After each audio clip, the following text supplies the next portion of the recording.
Анан бир жерде işte коноктор бар, коноктор келди, ушу тааныгандар бар, тааныган эмес, тааныбай электериңер бар. Мына Болоткон байке биринчиден бул Алем Агро компаниясынын агроном консультанты. Андан кийин Калмурат мына агроном консультант. Анан азыр Ленар эжелер кечигип атат кичине. Алар да келип калат. Жолдо келатат. Анан ошо семинарды ачык деп жарыялай берели. Азыркы сөздү ушу биздин администрациянын аким биринчи орун басары Турсунбек Аманбековичке берели. Сиз ачып берип коюңуз. Рахмат. Assalamu alaikum.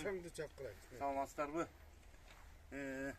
Бүгүнкү семинар өзүнүн максатына жетет деген ишеничтебиз. Мынакей ошол жүгөрү өстүргөн, дыйканчылык менен алектенип аткан биздин фермерлер келип отурасыздар бул жерге. Анан азыркы күндүн негизги маселеси болгон жүгөрү өстүрүү болуп атат. Бул чынына жогоруда сөз болуп өттү. Азыр 5-6 гектар жериңдин тойтун ошол 1 гектар жүгөрү менен камдап алуу мүмкүнчүлүгү болуп атат. Анан 5-6 гектарды сугарышың деле сонун проблемасы кандай экенин азыр баарыбызга белгилүү болуп атат. Анан жакшы ушундай тажрыйбаларды бириңиздер менен бириңиздер алмашып, опыт алмашып, ушуну жайылтып биздин Кочкор өрөөнүнөн Нарын областына. Анан ушуга өтпөсөк азыр жылдан жылга татаалдашып баратат да. Мына быйылкы күздү көрдүңүздөр, чөптүн баасын көрүп атасыздар, кандай болуп атат. Азыр 350-400 сомдон болуп атат чөп. Азыр мал багыштын өзүн өзү актабай бараткандай болуп баратат да. Анан азыркы күндүн маселеси мына жүгөрүнү өстүрүп, силосун камдап, кыштын камын жайда көр дейт эмеспи. Анан ансыганда мынакей ушул өстүрүп аткан фермерлерге мына быйыл райондо 90дан ашык гектар жер жүгөрү менен айдалыптыр. Муну да көбөйтүшүбүз керек, 2 эсе, 3 эсе, 5 эсе, 10 эсе кылып. Анан эми сиздерден Талай байкеге окшогон фермерлерден, биякта жана жүгөрү өстүрүп аткан фермерлерден биз тажрыйба алып үйрөнүшүбүз керек. Мына биз өзүбүз баш болуп элге жайылтышыбыз керек. Анан рахмат. Бияка келген конокторго дагы ыраазычылык билдиребиз. Мынакей ушул кишилердин жанагы жерге бере турган витаминдердин аркасында мондай жакшынакай түшүндүрүктөр болуп атат. Ушуну дагы кеңири кенен кезири кылып түшүнүктөрдү беришибиз керек. Айыл башчыларга, группаларга, айылдарга салышыбыз керек. Анан ошондо анан бир жакшы иштиктүү иштер болот го деген ойдобуз. Ишиңиздерге ийгилик каалайбыз. Заманыбыз тынч болсун, ден соолукта болуңуздар. Бүгүн семинарды жакшынакай өткөрөлү, жыйынтыктайлы дегендей. Ийгилик каалайбыз баарыңарга.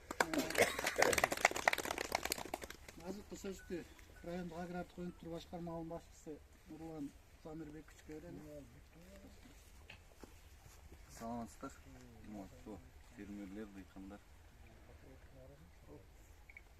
Бул эми чыкты тоют камдоо боюнча чындыгында мына Болоткон байке болуп канчадан бери?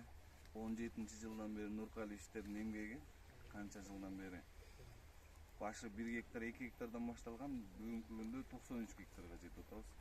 Анан замандын талабы эми чыкты тоют камдап көрүп атасыздар. Азыркы биздин баягы мурунку технология менен эле пресс чөп менен эле ошентип эле тоют камдап келгенбиз да. Анан жаңы технологияга өтүп Кудайга шүгүр, мунун үзүрүн көрүп атабыз. Сиздер өзүңүздөр көрүп атасыздар. Муну да жайылтыш керек. Көп дыйкан фермерлер жылдан жылга кошулуп атат эми. Анан башка райондорду да аябай кызыгып атат да. Жылдан жылга климат өзгөрүп атат. Суубуз азайып атат. Жамгырлатып сугаруу системасындагы өткөндө тамчылатып сугаруу системасы боюнча да өткөндө семинар өттүк. Аны да жайылтышыбыз керек. Анан чындыгында Рахат Нуркалиевич, Болоткон байкелерге ыраазычылык эле. Районго жаңы технология алып келип атат. Мурда деген эч ким элестетчү эмес да. Кочкордо ушундай жүгөрү өсөт депчи. Азыр уже элдин баары ишенип калды. Анан бизге эң эле көйгөйлүү маселе ошол өстүргөн тоютту жыйнап алуу да. Былтыр да аябай кыйналган. Анан болгон аракет жазып атабыз. Мен да өз тармагым менен жазып атам. Ушу силосу уборочный